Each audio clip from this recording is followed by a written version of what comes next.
या देशातील तमाम वंचितांचे मायबाप आमचे आधारस्तंभ आदरणीय बाळासाहेब आंबेडकर या ठिकाणी मार्गदर्शन करतील।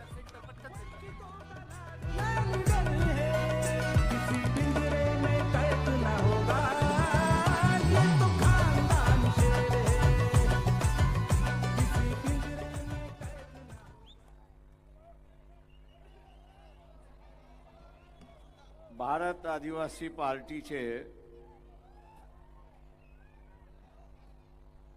खासदार राजकुमार रोतजी या मंचकाला आणि जळगाव जिल्ह्याच्या असणाऱ्या जिल्हा अध्यक्षा रावेर मतदारसंघातल्या उमेदवार शमीबाताई पाटील,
भारत आदिवासी पार्टी महाराष्ट्राचे असणारे उपाध्यक्ष आणि चोपडा विधानसभेचे असणारे उमेदवार सुनील गायकवाड ज्यांनी आपला असणारं मनोगत व्यक्त केले असे असणारे डॉक्टर महेश मोरे, त्याच्याचबरोबर आदिवासी एकता परिषदेचे असणारे अध्यक्ष राजू माळी, जिल्ह्याचे कार्याध्यक्ष रामदास दादा थोंबरे, जिल्ह्याचे अध्यक्ष दिलीप सोनवणे, वक्फ बोर्डाचे जिल्ह्याचे अध्यक्ष इक्बाल भाई, एकलव्य आदिवासी संघटनेचे आणि मनमाडची सभा आदिवासींची सभा ज्यांनी आयोजित केले असे असणारे अनिल जाधव, यशवंत आहिरे, धनाजी ठावरे, वसंत आहिरे, जयेशचे अध्यक्ष या ठिकाणी संदीप तोरे, शुभांगीताई पवार, त्याच्याचबरोबर युवा जिल्हा अध्यक्ष बाळा पवार, युवराज जाधव, महासचिव ॲडव्होकेट योगेश तायडे, आदिवासी टायगर सेनेचे असणारे प्रमुख पंढरीनाथ मोरे ज्यांनी रावेर लोकसभा मतदारसंघ लढले असे असणारे संजय ब्राह्मणे, जिल्ह्याचे उपाध्यक्ष अशोक बाविस्कर, चोपड्याचे असणारे नगरसेवक मंगल ठावरे, त्याच्याचबरोबर या ठिकाणी या भागाचे असणारे प्रमुख चेतन गांगुर्डे आणि नाशिक शहराचे असणारे अध्यक्ष अविनाश शिंदे उपस्थित आणि या सभेला उपस्थित असणारे सर्व आदिवासी बांधव बंधूंनो, भगिनींनो आणि बाळमित्रांनो, मी हिंदी मराठी असं दोन्ही बोलणार आहे. राजकुमार यांना हे असणारं थोडं कळाल तर अधिक चांगलं आहे असं मी त्या ठिकाणी मानेन.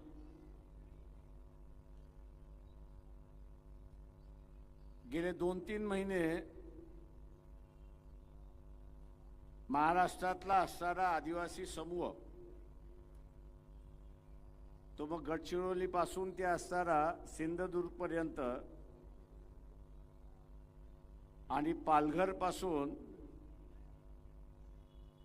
ते असणारा नांदेडच्या टोकापर्यंत हा वेगवेगळ्या नावाने ओळखला जातो.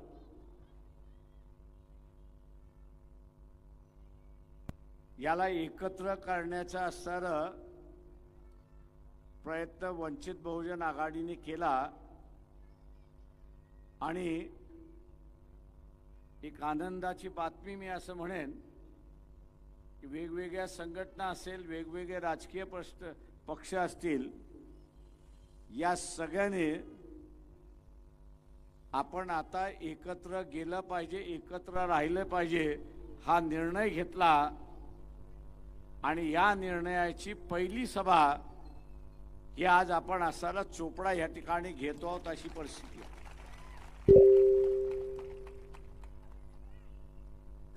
पिछले 3 महीनों से जिसका हम लोग प्रयास कर रहे थे कि एक तरफ गढ़चिरौली है, दूसरी तरफ पालघर है, इस तरफ नांदेड़ है, कोल्हापुर है और सिंधुदुर्ग है. इन इलाकों में बैठा हुआ जो आदिवासी है बिखरा हुआ जरूर है, अलग अलग नामों से जाना जाता है, लेकिन उनकी समस्या एक ही है.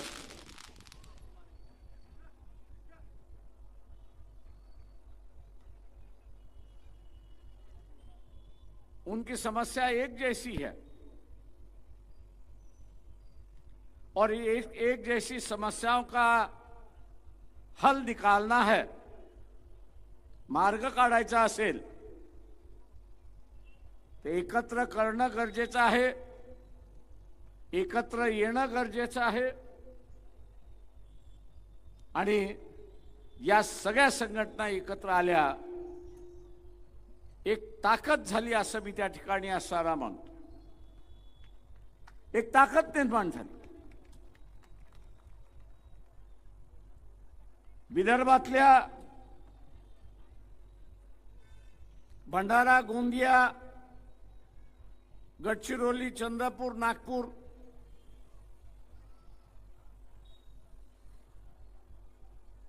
अमरावतीतला असणारा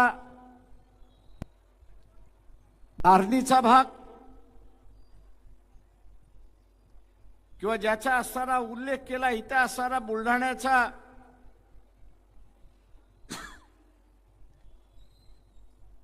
जळगाव जामोदचा भाग असेल, तेलाराचा भाग असेल, या भागात आपण असणारा बघितलं तर 22% आदिवासी राहतो.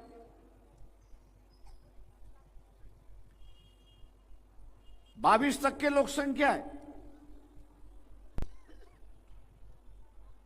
इन इलाकों में आदिवासी को जो संख्या है वो 22% है, लेकिन आरक्षण सीट के अलावा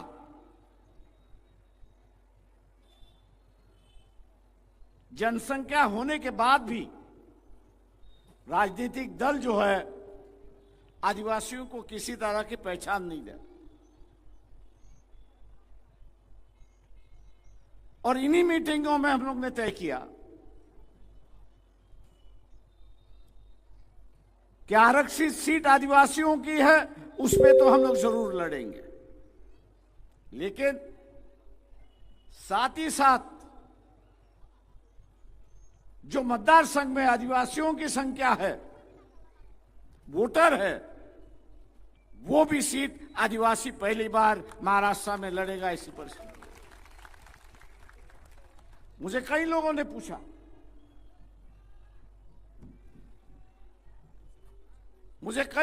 पूछा, और कहा भी कि आप ये अच्छा नहीं कर रहे हो। तो मैंने उनसे पूछा, क्या अच्छा नहीं कर रहा हूं?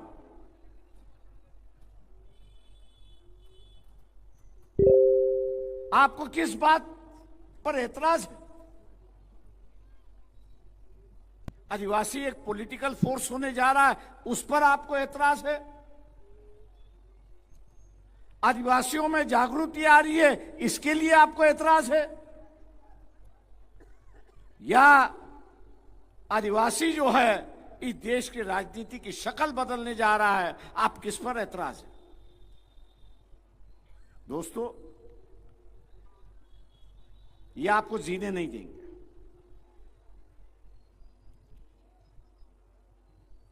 ये आपको जीने नहीं देंगे। ये हमेशा आपको तकलीफें देते रहेंगे, एक्सप्लॉइट करते रहेंगे, ताकि आपका इस्तेमाल हो। ऐसी एक परिस्थिति है। मैं आपसे दरखास्त करता हूं, गुजारिश करता हूं कि महाराष्ट्र में राजनीति जो है वो पैसे की राजनीति बन चुकी है। जो लोकसभा का चुनाव हुआ,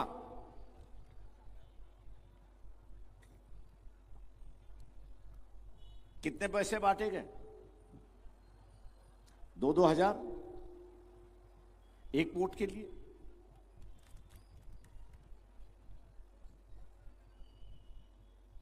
ये जो राजनीति के अंदर पैसे की बात हो रही है, खर्चे की बात हो रही है, अब किसी राजनीतिक दल में उम्मीदवारी मांगने की बात करिए तो पहला सवाल आता है कि आप कितना खर्च कर सकते हो। उस कार्यकर्ता की काबिलियत नहीं दिखाई देती, त्या कार्यकर्त्याचं कर्तृत्व बघितलं जात नाही। तर तो कार्यकर्ता इलेक्शन मध्ये किती खर्च करू शकेल याच्याकडे ते बघितलं जातं। म्हणजे उमेदवारी द्यायची असेल कुठल्याही पक्षाला, उमेदवारी कुठल्याही पक्षाला द्यायची असेल तर ती बोलावी लागते, अशी परिस्थिती आहे। आणि तो जास्त खर्च करेल त्याला उमेदवारी दिल्या जाते, अशी असणारी परिस्थिती आहे। मग ती काँग्रेस असेल, ती भारतीय जनता पक्ष असेल, राष्ट्रवादी काँग्रेस असेल किंवा उद्धव ठाकरेची सेना असेल, अशी परिस्थिती। मी असं मानतोय, यांनी आपल्याला आतापर्यंत लुटलं, आता आपण यांना लुटलं पाहिजे, हे लक्षात घ्या। यांनी आतापर्यंत आपल्याला लुटलं, आता आपण ह्यांना लुटलं पाहिजे। त्यांना म्हणा, तुम्हाला मत पाहिजे, 2000 चालणार नाहीत, 10,000ला एक मत मी द्यायला बसलोय, लुटा आणि मतदान आपल्याच माणसाला द्या, अशी असणारी परिस्थिती। लोकसभेमध्ये तुम्हाला लुटलं, आम्ही संविधान वाचवतो नारा दिला,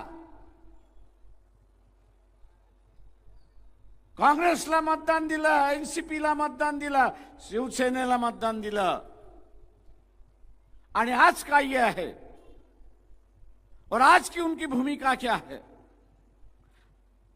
आज त्यांची भूमिका ही आहे की आम्ही आरक्षण काढून घेणार।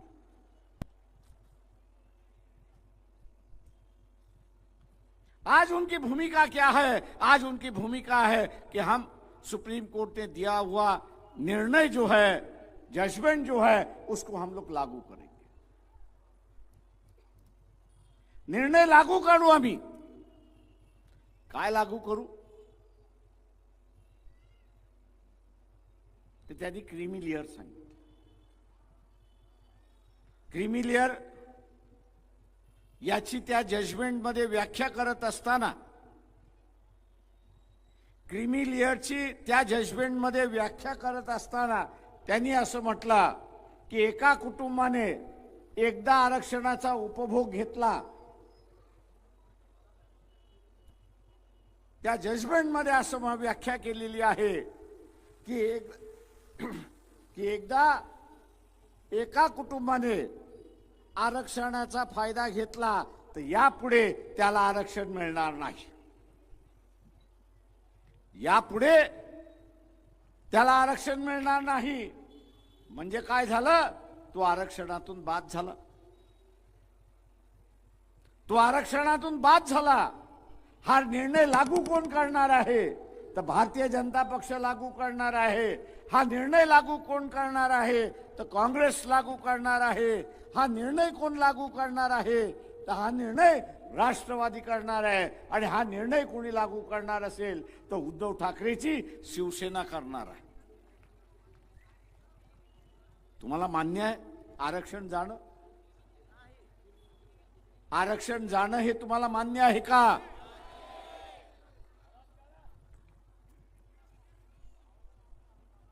आत्ताच माझ्या अगोदर आकडी सांगण्यात आली की आदिवासींचं 7.5% फक्त 3% आरक्षण भरलेलं आहे. म्हणजे या 3.5% लाभ घेतलेला आहे. या 3.5% लाभ घेतलेला आहे.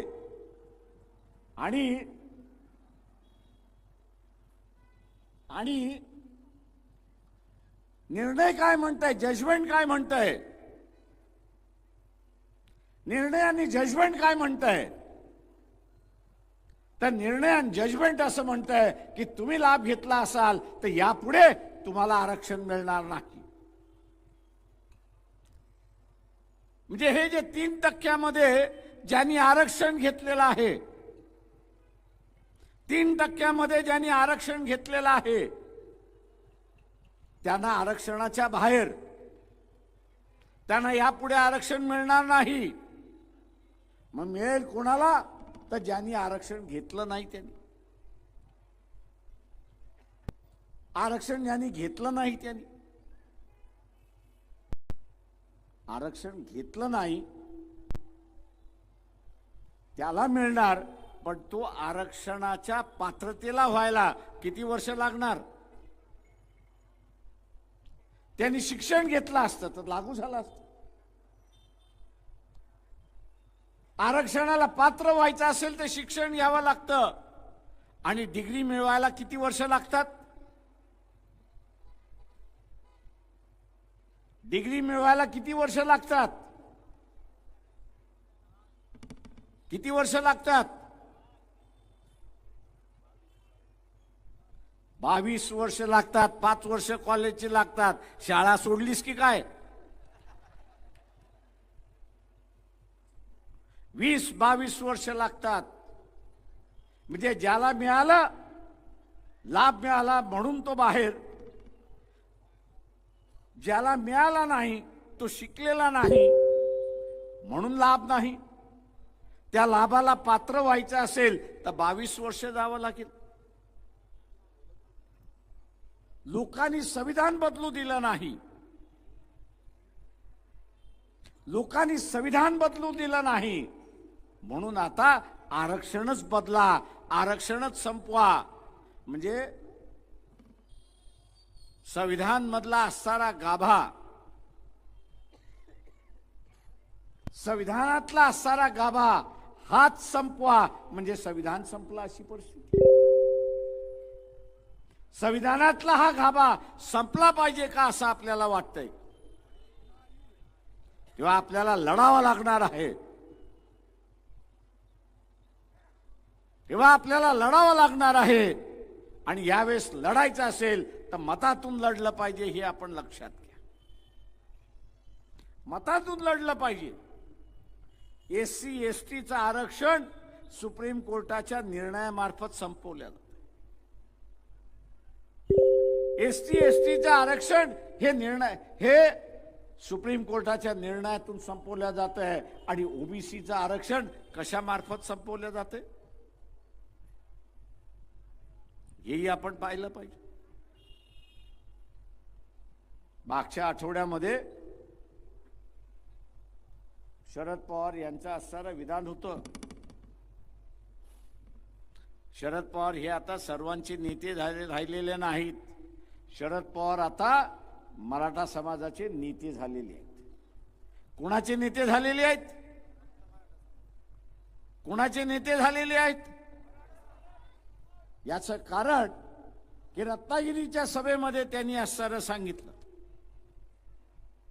रत्नागिरीच्या सभेमध्ये त्यांनी असणारं सांगितलं की एनसीपीचा जरांगे पाटील यांच्या आंदोलनाला पाठिंबा आहे. काय सांगितलं? की जरांगे पाटील यांच्या असणाऱ्या आंदोलनाला एनसीपीचा पाठिंबा आहे. जरांगे पाटील यांची मागणी काय आहे? जरांगे पाटील यांची मागणी काय आहे? जरांगे पाटील यांची असणारी मागणी आहे की मराठा समाजाला ओबीसीतून आरक्षण द्या. मराठा समाजाला ओबीसीतून आरक्षण द्या. आता मला एक सांगा की कोंबडीच्या खुराड्यामध्ये एखादं कुल्ला सोडला तर काय होणार आहे? त्या कोंबड्या राहणार आहेत का? त्याच पद्धतीने मराठा समाजाला ओबीसीच्या आरक्षणामध्ये दिल्यात आलं तर मराठा समाजाचं ओबीसीचं आरक्षण हे मराठा समाज खातल्याशिवाय राहणार नाही. आणि म्हणून ओबीसी संघटनाने भूमिका घेतली की आम्ही याला असणारा विरोध करणार. आम्ही त्याला असणारा विरोध करणार आहोत, लढा देणार आहोत की मराठ्यांचा तुम्ही वेगळं ताट काढा. तुम्ही 10% काय 20% त्यांना द्या, आमची काय हरकत नाही, पण आमच्या ताटामध्ये ते नको आहेत. ते आमच्या ताटामध्ये नको आहेत. आणि वंचित बहुजन आघाडीने सुद्धा तीच भूमिका घेतली की ओबीसीच्या ताटामध्ये मराठा समाज असता कामा नये, त्यांना वेगळं आरक्षण द्या. मित्रो, सरकार तुमचं आहे, तुम्ही वेगळं आरक्षण देऊ शकता. तुम्हाला थांबवलंय कोणी? तुमचा हात कोणी धरलाय? तुमचा हात कोणी धरलाय? पण यांना त्या गरीब मराठ्याला आरक्षण द्यायचं नाही. यांना त्या गरीब मराठ्याला आरक्षण द्यायचं नाही, तर यांना असणारच भिडवायचं. यांना असणारं भिडवायचं हे लक्षात घ्या. यांना असणारा भिडवायचा आहे, यांचे लढे लावू द्यायचे आहेत. आणि म्हणून पक्षाच्या वतीने आपण असणारं जुलै महिन्यामध्ये पाऊस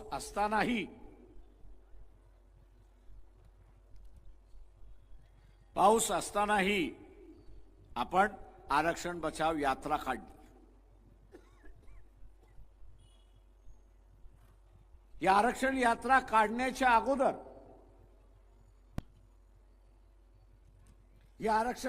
काढण्याच्या अगोदर हा जो ओबीसी समूह आहे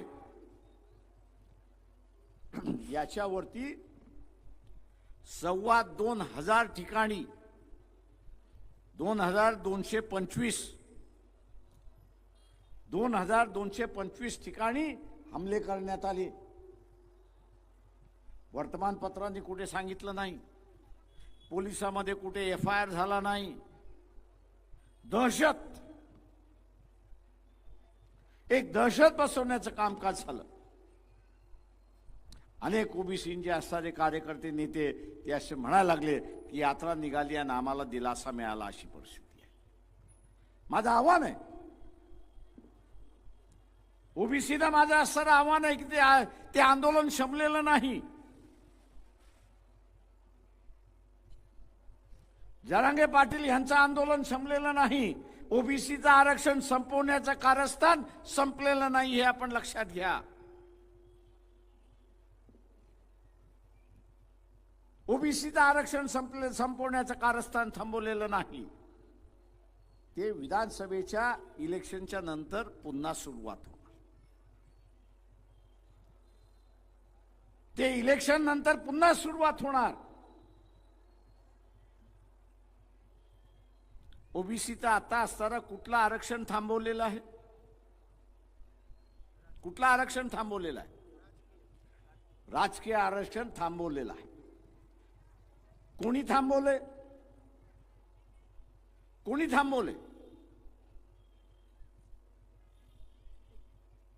सुप्रीम कोर्टाच्या निर्णयाने थांबलेला.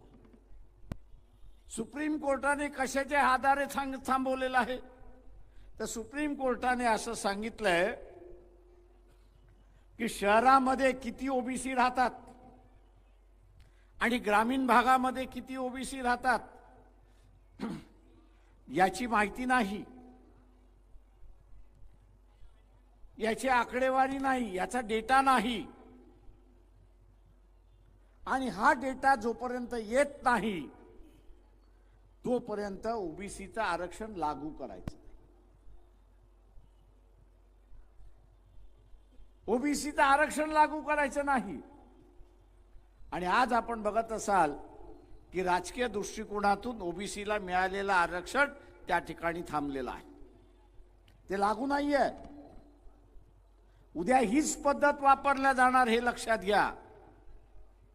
ओबीसी बांधवांनी असं एक लक्षात घेतलं पाहिजे की ते वंचित बहुजन आघाडीशिवाय ओबीसीचं आरक्षण कोणी वाचू शकत नाही, हे लक्षात घ्या.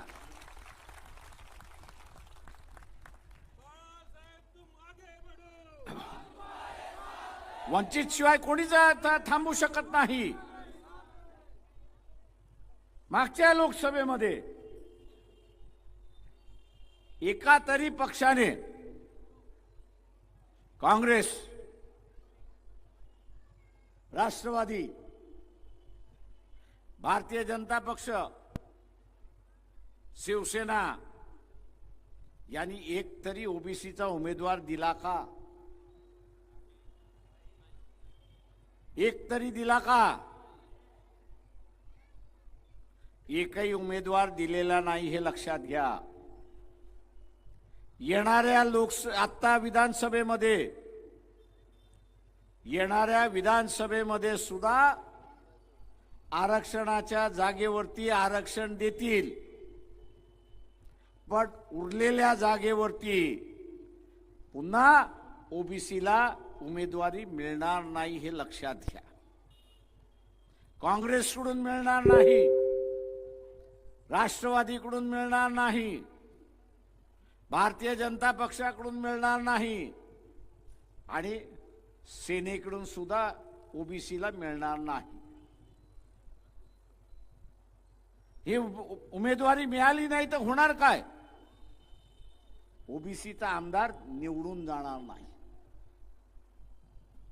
ओबीसीचा आमदार निवडून जाणार नाही. शरद पवारांनी काय म्हटलं की आम्ही असणारा 200 मराठा समाजाचे उमेदवार निवडून आणणार. किती निवडून आणणार आणि कोणाचे आणणार? तर मराठा समाजाचे 200 आमदार आम्ही निवडून आणणार. कशासाठी निवडून आणणार? तर ओबीसीची जी मागणी आहे की जनगणना झाली पाहिजे, जनगणना झाली पाहिजे, ही जी मागणी आहे ती मागणी मान्य केल्या जाईल. आणि सुप्रीम कोर्टाने राजकीय आरक्षण ज्या मुद्द्यावरती थांबवलेलं आहे की डेटा नाही, ओबीसीची आकडेवारी नाही, तोच मुद्दा विधानसभेच्या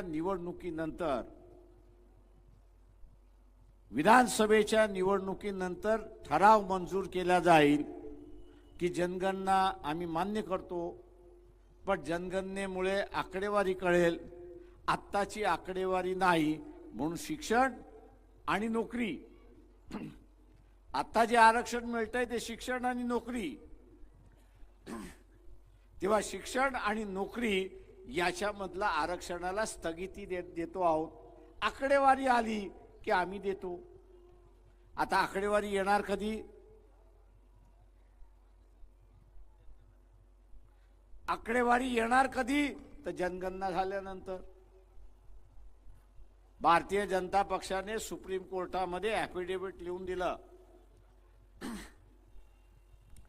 भारतीय जनता पक्षाने सुप्रीम कोर्टामध्ये ॲफिडेव्हिट लिहून दिलेला आहे की आम्ही जातीय जनगणना करणार नाही.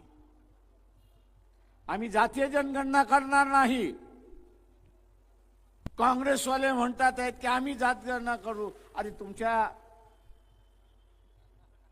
राज्यामध्ये कर्नाटक सारखं राज्य आहे, तेलंगणा सारखं राज्य आहे, तुम्ही बिहार सारखं जिल्ह्यातलं राजकारण का करत नाही? बिहार सारखं तुम्ही तुमच्या राज्याच्या जनगणना का करत नाही? काँग्रेस फसवते हे लक्षात घ्या. काँग्रेस सुद्धा जातगणनेच्या विरोधात आहे हे आपण लक्षात घ्या. आणि जातगणना झाली नाही तर टक्केवारी कळत नाही, आणि टक्केवारी कळत नाही म्हणून ओबीसीचं आरक्षण लागू होत नाही अशी परिस्थिती आहे. कायमचं बंद करण्याचा मार्ग हा सुचवलेला हे लक्षात घ्या. उद्याच्या बेरोजगारीचा प्रश्न आहे, मी नाही असं म्हणत नाही. उद्याचा असणारा शेतीतल्या मालातला हमी भावाचा कायदा झाला पाहिजे हेही बरोबर आहे, मी त्यालाही नाकारत नाही. पण उद्या जगण्याची साधनं राहिली नाही तर हे कायदा काय त्या ठिकाणी करणार आहे? हा कायदा त्या ठिकाणी काय करणार आहे?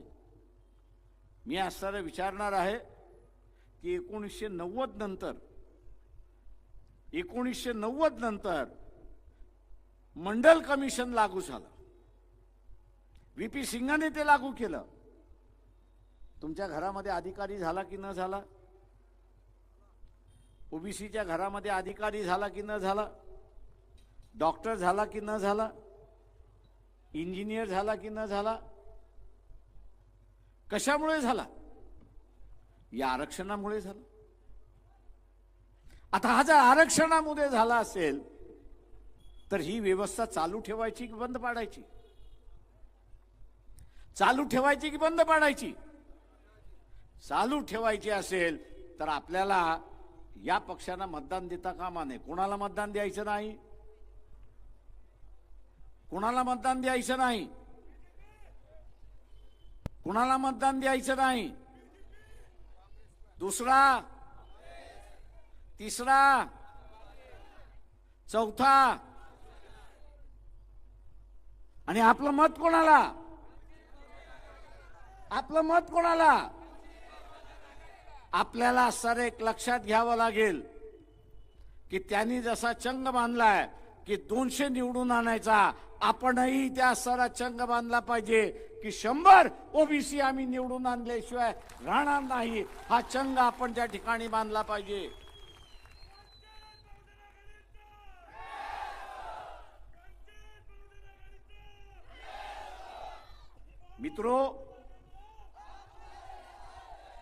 मित्रो, विकासाची कामं आपण करत राहू, पण ज्या शिडीने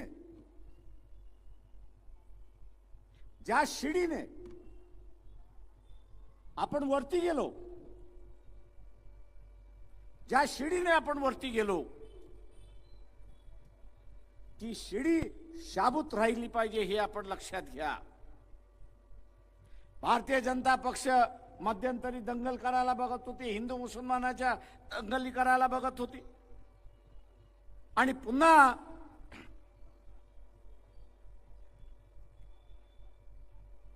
धार्मिक राजकारण सुरुवात करा. मुसलमान जसा म्हणतो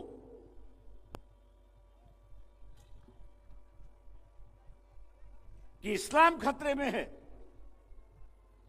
तसंच आता RSS वाले, बजरंग दल वाले, बीजेपी वाले म्हणायला लागलेत की हिंदू खतरे में, आणि म्हणून सगळ्या हिंदूंनी एकत्र आलं पाहिजे. मान्य आहे मला, सगळ्या हिंदूंनी एकत्र आलं पाहिजे. मग तुम्ही असणारा ओबीसी हा काय हिंदू नाही का? ओबीसी हा हिंदू नाही का?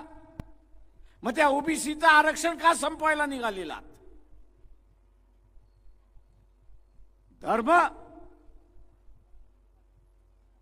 हे फक्त शब्दप्रयोग करतात, त्याच्या पलीकडे करत नाही.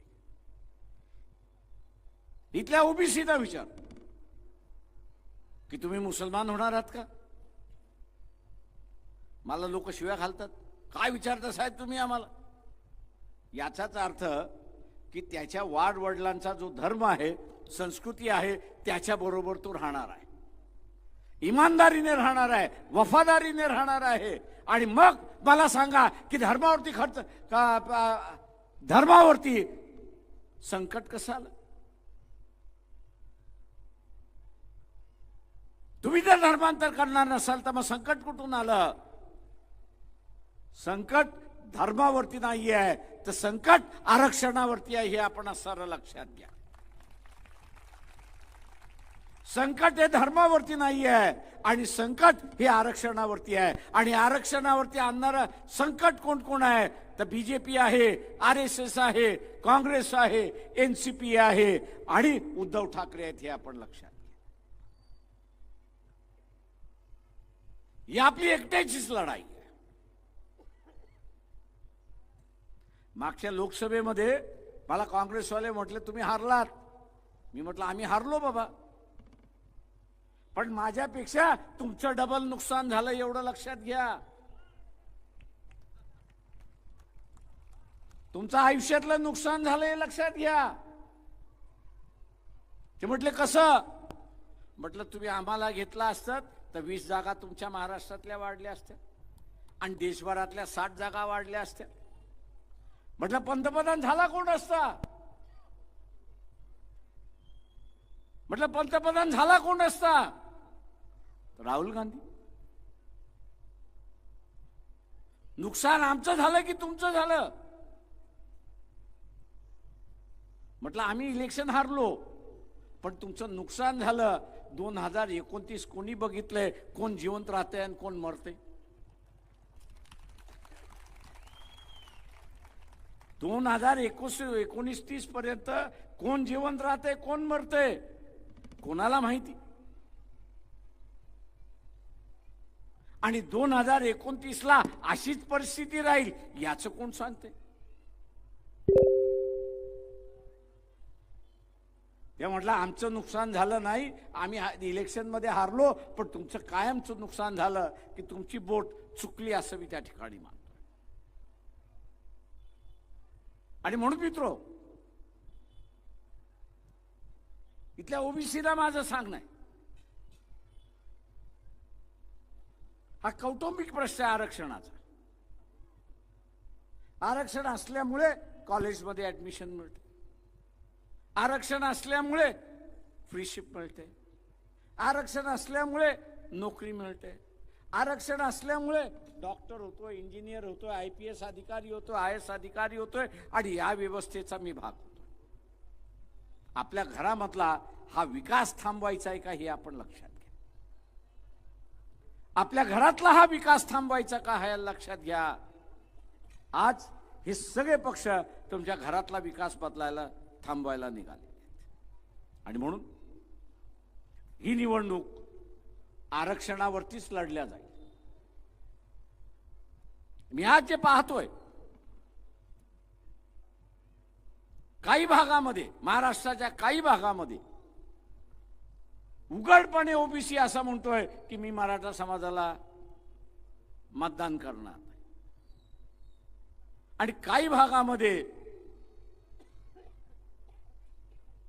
स्वयंपाक खोलीपर्यंत जाईपर्यंत तो गप्प बसतो आणि तिथं गेल्यानंतर म्हणतो प्रकाशराव काळजी करू नका, ओबीसीलाच मी मतदान देईन. ज्यांच्या मनामध्ये भीती आहे, मला त्यांचं असं आवाहन करायचं आहे की राजकीय मत असलं पाहिजे. ते राजकीय मत आपल्याला व्यक्त करता आलं पाहिजे. ही लोकशाही आहे, ही दंडुलकीशाही नाही. आपण ह्या देशाचे राजे आहोत. ज्याला निवडून देतो तो आपला नोकर आहे हे लक्षात घ्या. तो राजा नाही. त्याला आपण मत देतो म्हणून तो निवडून येतो. राजे आपण आहोत, तेव्हा आपलं मत व्यक्त करताना घाबरायचं नाही हे आपण असताना लक्षात घ्या.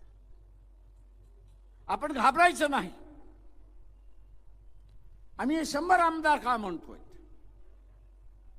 उद्याचं विधानसभा हे लक्षात घ्या. उद्या या विधानसभेचा वापर केला जाणार आहे ओबीसीचं आरक्षण थांबवण्यासाठी. विधानसभेचे सदस्य किती आहेत? विधानसभेमध्ये निवडून गेलेले सदस्य किती आहेत? किती आहेत? 288. एखादा ठराव मंजूर करायचा असेल तर त्या ठरावाच्या बाजूने किती मतं पाहिजेत? ते ठरावाच्या बाजूने किती मतं पाहिजेत? किती मतं पाहिजेत? 145. 100 ओबीसीचे आपण आणतो. मग उरलेले कुठून आणायचे? हा जो SC ST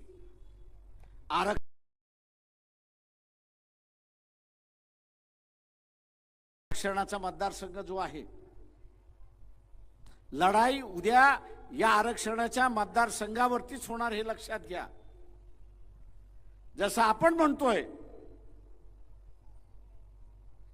तसं इतरांनी सुद्धा चंग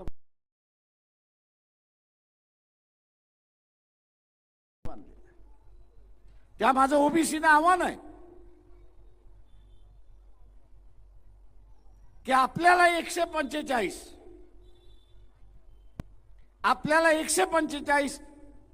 हा आकडा गाठायचा असेल आणि तेवढे आमदार आपल्याला निवडून आणायचे असतील तर आपण आरक्षणाच्या जागेवरती, मग तो SC मधला असेल किंवा ST मधला असेल, ती जागा SC असेल किंवा ST असेल, त्याला जसा ओबीसीच्या आरक्षणाचा संबंध नाही, त्याला लाभच होत नाही.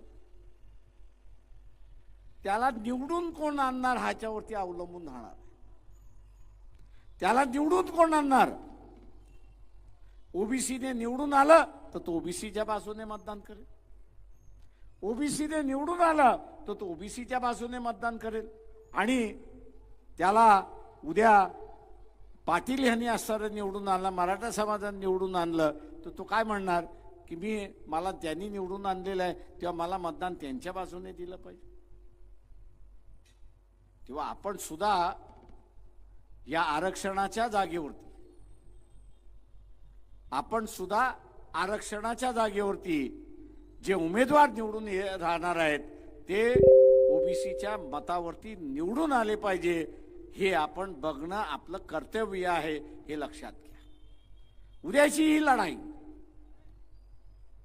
सभागृहातली लढाई आपल्याला जिंकायची. मी नेहमी म्हणतोय की इलेक्शनच्या अगोदर ओबीसीच्या आरक्षणाला अजिबात धोका नाही. इलेक्शनच्या अगोदर ओबीसीच्या आरक्षणाला धोका नाही. पण इलेक्शन संपलं, नवीन सभागृह झालं की ओबीसीच्या आरक्षणाला धोका झाला. जर आपण सतर्क राहिलो नाही, तो धोका थांबवण्यासाठी 100 ओबीसीचे आमदार आपण त्या ठिकाणी आणले पाहिजे. आणि SC STचे जे राखीव जागेचे मतदार आहेत याच्यावरती सुद्धा ओबीसीने त्यांना निवडून आणलं पाहिजे. ते आपण निवडून आणाल अशी अपेक्षा मी आपल्या सगळ्यांकडून या ठिकाणी बाळगतो. मित्रो, ती अपेक्षा मी आपल्या सगळ्यांकडून या ठिकाणी बाळगतोय. हा मतदारसंघ आदिवासी आरक्षित मतदारसंघ आहे. हा मतदारसंघ आदिवासी आरक्षित मतदारसंघ आहेत. आणि भारत आदिवासी पार्टीचे असणारे सुनील गायकवाड हे इथले उमेदवार आहेत की ज्यांची उमेदवारी आपण या ठिकाणी जाहीर केली. उद्या ते गावात येतील न येतील, उद्या ते गावात येतील न येतील, ते प्रभागात येतील न येतील, आपण चंग बांधला पाहिजे, खुनगाठ बांधली पाहिजे, चंग बांधला पाहिजे, खुनगाठ बांधला पाहिजे की माझं मत हे या ठिकाणी सुनील गायकवाड यांनाच आणि त्यांनाच मी निवडून आणणार, ही आपण खुनगाठ बांधाल ही अपेक्षा बाळगतो. आपण शांततेने ऐकलं त्याबद्दल मी आपला असताना आभारी आहे. जय भीम, जय भारत, जय बिरसा मुंडा. दुसरं इथे सगळं माझं आव्हान आहे. एक